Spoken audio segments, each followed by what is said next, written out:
in Singapore, and we will discuss the fallout, the impact as well further when we look at today's newspapers later on in this half hour. But moving on now, if you had to choose between the collapse of your government or a market meltdown, what would you do? Well, that's the decision facing Italy's Prime Minister today, and it's the deadline for Italy to resolve a row over housing tax reform.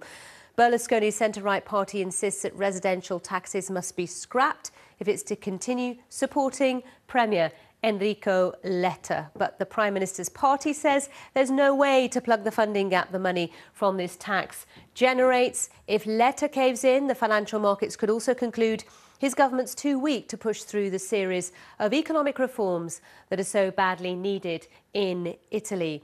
This housing tax issue has dogged Letta's unwieldy coalition ever since it was formed after inconclusive elections in February. So can it find a compromise, or are we heading for fresh elections? Let's speak to John Wyse from the European School of Economics in Italy. He joins us from our bureau in Rome. Good morning, John.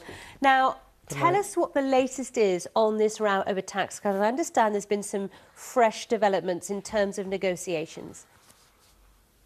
Yes, there has been fresh developments. There was a meeting last night between the Prime Minister and Vice Prime Ministers, which represent the two major parties that support him, together with the Minister of Economics, and they seem to be working out a solution that would at least cancel out the payment on the December housing tax for the first home, and would find a solution to the June housing tax that was not paid for by people, but there was some discussions in terms of putting it back in September.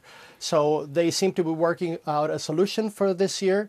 For next year, we don't know what's going to happen, but this issue seems to be under some kind of solution that will be providing a compromise to the two parties and help the government continue its work, right? So these are positive news. I was going to say, does this mean then that this particular political row could perhaps be overcome? Because, of course, there's always the issue of Silvio Berlusconi in the background causing political instability in Italy.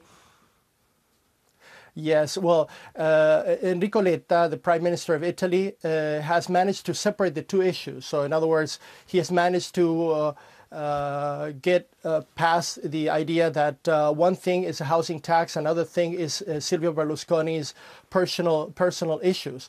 And this, he seems to be pulling it off from that end.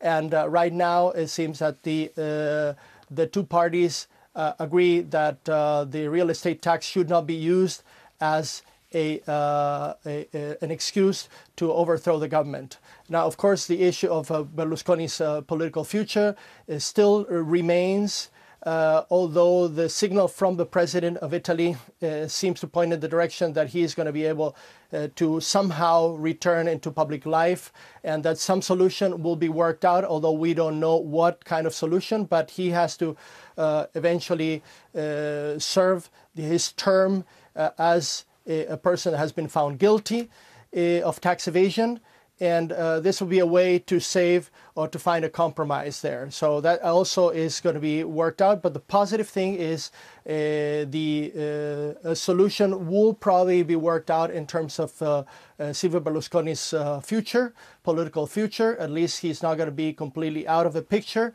which is what the PDL party, or the certain right party, wants. Okay. But that, of course, is not giving stability or guaranteeing long-term stability to the government. So we'll see in the coming months what's going to happen.